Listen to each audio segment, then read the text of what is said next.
সকালের সংবাদে আপনাকে স্বাগতম। প্রথমেই জানিয়ে দিচ্ছি সংবাদ শিরোনাম। ইতিহাসের সাক্ষী হলো বাংলাদেশ। নানা অনিশ্চয়তা কাটিয়ে সই হলো জুলাই জাতীয় সনদ। দীর্ঘ ৮ মাসের সংলাপ ও মতৈক্য প্রক্রিয়ার মধ্য দিয়ে চূড়ান্ত সনদে সই করেছে বিএনপি, জামায়াত সহ ২৫টি রাজনৈতিক দল। তবে সনদ সই অনুষ্ঠানে অংশ নেয়নি এনসিপি। জুলাই সনদ স্বাক্ষরের পর প্রতিক্রিয়া জানিয়েছেন বিভিন্ন রাজনৈতিক দলের নেতারা। এর মধ্য দিয়ে দেশের রাজনৈতিক ইতিহাসে নতুন এক অধ্যায়ের সূচনা হয়েছে বলে মন্তব্য করেছেন বিএনপি মহাসচিব মির্জা ফখরুল ইসলাম আলমগীর। হয়রানি মুক্তির প্রিপেইড মিটারে গ্রাহক ভোগান্তি বেড়েছে কয়েক গুণ। ১,০০০ টাকা রিচার্জে তাৎক্ষণিক কেটে নেওয়া হচ্ছে ২০০ থেকে ২৫০ টাকা। কোন খাতে কত টাকা কাটা হচ্ছে তার সুস্পষ্ট ব্যাখ্যাও জানেন না গ্রাহক। লাগামহীন স্বর্ণের দাম চলতি মাসের প্রথম ১৪ দিনে দেশের বাজারে ৬ বার বেড়েছে, প্রতিবারই ভেঙেছে আগের বারের রেকর্ড। এতে বিক্রি কমলেও বিশ্ববাজারের সঙ্গে তাল মিলিয়ে দাম না বাড়ালে চোরাচালান বাড়তে পারে এমন শঙ্কা থেকেই মূল্য সমন্বয় করা হচ্ছে বলে দাবি বাজুসের। এবার শুনবেন বিস্তারিত।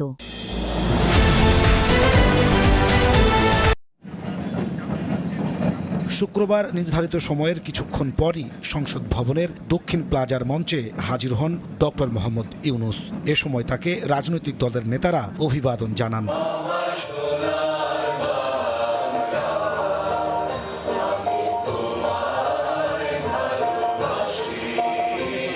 জাতীয় সঙ্গীতের মাধ্যমে শুরু হয় ঐতিহাসিক জুলাই জাতীয় সনদ স্বাক্ষরের আনুষ্ঠানিকতা। একই মঞ্চে তখন এনসিপি ছাড়া অন্যান্য প্রায় সব দলের নেতারা উপস্থিত ছিলেন। ঐক্যমত কমিশন প্রায় ১ বছর আলোচনার মাধ্যমে যেসব বিষয়ে একমত হয়েছে রাজনৈতিক দলগুলোকে তার কপি দেয়া হয়।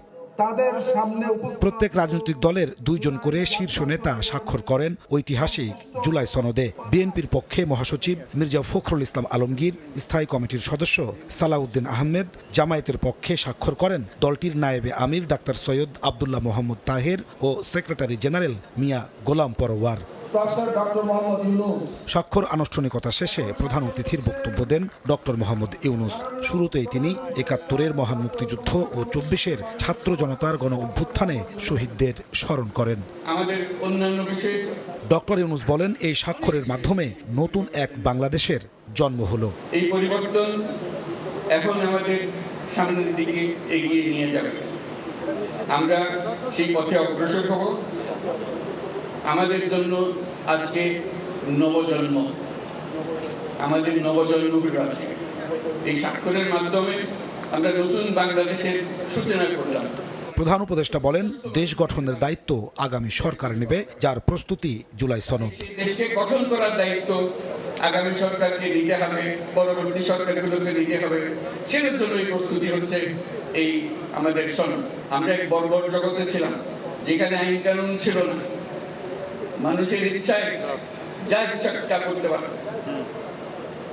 এখন আমরা সভ্যতায় আসলাম। রাজনৈতিক দলগুলোকে বসে আগামী জাতীয় নির্বাচন কোন প্রক্রিয়ায় হবে তা ঠিক করার আহ্বান জানান প্রধান উপদেষ্টা। আজকে ঐক্যমত্যে আমরা যেরকম সনদ করলাম, রাজনীতির ব্যাপারেও, নির্বাচনের ব্যাপারেও আপনারা রাজনৈতিক নেতারা বসে, বিভিন্ন দলের নেতারা বসে একটা সনদ করেন কিভাবে নির্বাচন করবেন। যেমন তেমন করে নির্বাচন করলে আবার পুরোনো জায়গায় ফিরে যাওয়া, কিছু করে লাভটা কি হলো। কমিশনের সহসভাপতি অধ্যাপক আলী রিয়াজ বলেন, অল্প সময়ের মধ্যেই জুলাই জাতীয় সনদের আইনি ভিত্তি ও বাস্তবায়ন প্রক্রিয়া নিয়ে সরকারকে সুপারিশমালা দেবেন তারা। জুলাই আন্দোলনের মাধ্যমে গড়ে ওঠা দল এনসিপি ছাড়াই অবশেষে স্বাক্ষর হলো বহুল প্রত্যাশিত জুলাই সনদ। রাজনৈতিক দলগুলো এই সনদ বাস্তবায়ন করে শহীদদের আকাঙ্ক্ষিত বাংলাদেশ গড়তে আরও বেশি কার্যকর ভূমিকা রাখবে, এমনই প্রত্যাশা জুলাই শহীদ ও আহতদের। জাতির যে আকাঙ্ক্ষা ছিল যে রাষ্ট্রীয় ব্যবস্থার পরিবর্তন, জন আকাঙ্ক্ষা পূরণের জন্য সংস্কার করে, প্রয়োজনীয় সংস্কারগুলো করে সমস্ত রাজনৈতিক দলগুলো সনদ স্বাক্ষরের মধ্য দিয়ে বাংলাদেশের রাজনৈতিক ইতিহাসে একটি নতুন অধ্যায়ের সূচনা হলো। শহীদের আত্মত্যাগ, রক্তদান, এই জাতির আকাঙ্ক্ষা, জনপ্রত্যাশা সব কিছু পূরণের শুরু হলো কেবল।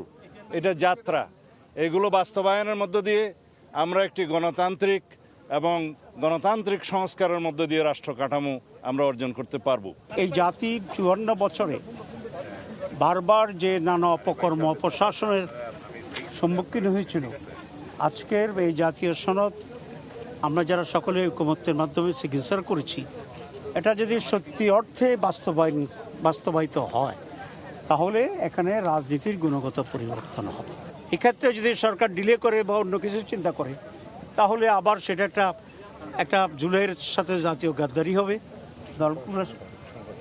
এবং নতুন করে রাজনৈতিক সংকট তৈরি হবে। আজকে সমস্ত দলগুলি এগুলোর সাথে ঐক্যমত হয়েছে, আমরাও একমত হয়েছি, কিন্তু আমরা নির্বাচনে গণভোট চাই এবং এটা বাস্তবায়নের সঠিক প্রক্রিয়া চাই। যেসব ব্যাপারে আজকে সনদ স্বাক্ষর করলাম, এগুলো বাস্তবায়নের জন্য ধরুন প্রথম অধিবেশনে অগ্রাধিকারের ভিত্তিতে যাতে জুলাই সনদ আমরা কার্যকর করতে পারি। সরকারের উচিত হবে রাজনৈতিক দল, জনগণ এবং নির্বাচন কমিশন সবাইকে আস্থার মধ্যে নিয়ে আমাদের আগামীতে আমাদের গণভোট এবং জাতীয় নির্বাচনের মধ্য দিয়ে এই যাত্রাটাকে সম্পন্ন করা। যদি একই দিনে গণভোট এবং জাতীয় নির্বাচন হয় তাহলে গণভোটের মধ্য দিয়ে জনগণ এই জুলাই জাতীয় সনদকে অনুমোদন করবেন, যেটা আগামী জনপ্রতিনিধিদের জন্য একটা বাধ্যতামূলক ব্যাপার হবে, আগামী সংসদের জন্য একটা বাধ্যতামূলক ব্যাপার হবে। আশা করি সরকার একটি অধ্যাদেশের মাধ্যমে এর বাস্তবায়নের জন্য আইনগত ভিত্তি যতটুকু তারাও নিশ্চিত করতে পারে সেই চেষ্টাটি তারাও করে যাবে। পাশাপাশি আমাদের যে রাজনৈতিক কমিটমেন্ট সমগ্র জাতির সামনে, সেটি বাস্তবায়নে সবাই অঙ্গীকারবদ্ধ থাকবে।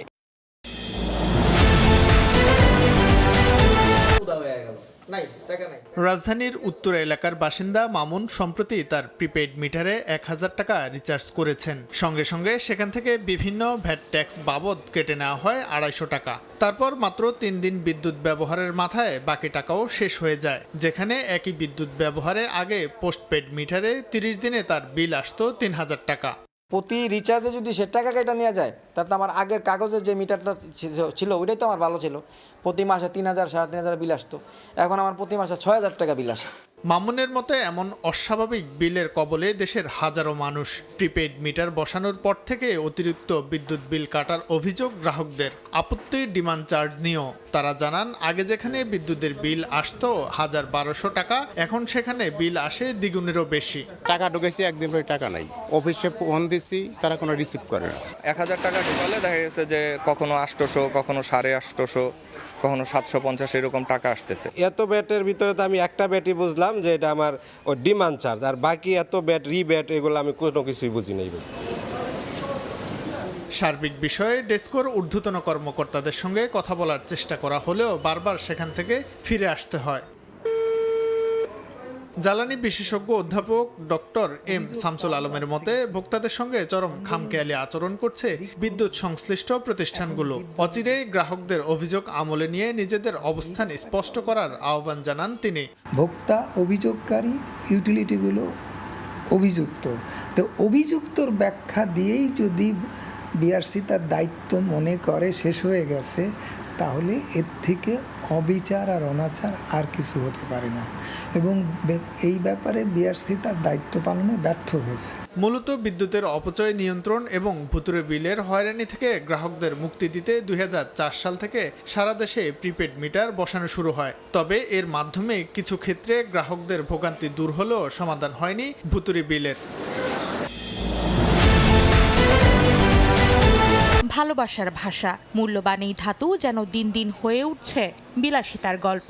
দামের ঝলকে গহনার উজ্জ্বলতা বাড়লেও ঝলসে যাচ্ছে ক্রেতার চোখ। কোনো একটা ওকেশনে ছোটোখাটো কানের দুল কেনা যেত, গিফটও দেওয়া যেত। যে হারে বাড়ছে সে হারে মনে হয় না আর আমরা ভবিষ্যতে এরকম কেনাকাটা করতে পারবো। আমার তো মেয়ের বিয়ে এখন, তো আমার তো ওই পারপাসে এখনই কিনতে হবে, দাম মানে যতটুকুই হোক। শুধু অলংকারই নয়, অস্থির বিশ্ব অর্থনীতিতে নিরাপদ বিনিয়োগের মাধ্যম আর বিভিন্ন দেশের রিজার্ভের সঞ্চয় বাড়াতে চাহিদা বাড়ছে স্বর্ণের। আর এতেই চলতি মাসের প্রথম 14 দিনে টানা 6 দফায় 20,948 টাকা বেড়ে 1 ভরি 22 ক্যারেটের দাম দাঁড়িয়েছে 2,16,332 টাকা। মাত্র 1 মাসের ব্যবধানে ভরিতে প্রায় 27,000 আর বছরে বেড়েছে 76,000 টাকার বেশি। দামের ভারে লাগাতার কমছে বিক্রিও। দাম বাড়লে বেচা কিনা কমে যায়। মানে আগে আমরা মনে করেন 5 ভরি বিক্রি করলে এখন 3 ভরিও বিক্রি করা যায় না। আমরা তো আশঙ্কা করতেছি এভাবে গোল্ডের দাম বেড়ে গেলে ক্রেতা কমে যাবে, ক্রেতা কমে গেলে অনেক প্রতিষ্ঠানই বন্ধ হয়ে যাবে। বিক্রিতে ভাটা পড়লেও ঊর্ধ্বমুখী বিশ্ববাজারের সঙ্গে তাল মেলাতে না পারলে বেড়ে যাবে স্বর্ণের চোরাচালান। এমন শঙ্কা থেকেই দাম সমন্বয় করা হচ্ছে বলে দাবি বাংলাদেশ জুয়েলার্স অ্যাসোসিয়েশন বাজুসের। 3 দিকে ঘেরা হলো ইন্ডিয়া বিশাল মার্কেট, ইন্ডিয়ার সাথে আমাদের ইজি যোগাযোগ। আমাদের এখানে যদি গোল্ডের দাম না বাড়ে, আমাদের এখানে যদি কমে, তাহলে এখান থেকে সব গোল্ড চলে যাবে, ইন্ডিয়াতে চলে যাবে। যদিও বাংলাদেশ ব্যাংক মনে করে অতি সতর্কতায় তুলনামূলক বেশি বাড়িয়ে দাম সমন্বয় করছে বাজুস, চাইলে হস্তক্ষেপ করতে পারে বাণিজ্য মন্ত্রণালয়। গ্লোবাল মার্কেটের সাথে যদি আমি এটা বাংলাদেশের প্রাইসে কম্পেয়ার করি এবং এক্সচেঞ্জ রেট হিসাব করি, তাতে মনে হচ্ছে বাংলাদেশের রেটটা একটু বেশি আছে। এখানে সুযোগ আছে বাণিজ্য মন্ত্রণালয়তেও এখানে হস্তক্ষেপ করার, যে রেট কেন তোমরা আভ্যন্তরীণ বাজারে এরকম রেট ধার্য করতেছে। দাম নির্ধারণের মান নিয়ে বিতর্ক থাকলেও ঊর্ধ্বমুখী স্বর্ণমূল্য দেশের রিজার্ভ শক্তিশালী করছে বলে মন্তব্য কেন্দ্রীয় ব্যাংকের। গোল্ডের পরিমাণ যত বাড়তে থাকবে, মূল্য যত বেড়ে থাকবে, রিজার্ভে তার একটা পজিটিভ ইম্প্যাক্ট হবে। অন্যান্য সেন্ট্রাল ব্যাংকের তুলনায় আমাদের গোল্ডের পরিমাণ যেহেতু তুলনামূলকভাবে অনেক কম, যার কারণে ইম্প্যাক্টটা অত সহজে দৃশ্যমান হয় না আমাদের। মার্কিন ফেডারেল রিজার্ভের সুদহার কমানোর ইঙ্গিত, রুশ ইউক্রেন যুদ্ধ আর মধ্যপ্রাচ্যের অস্থিরতায় নিজের কদর বাড়িয়ে তোলা স্বর্ণের দাম 1 মাসে প্রতি আউন্সে বেড়েছে প্রায় $650।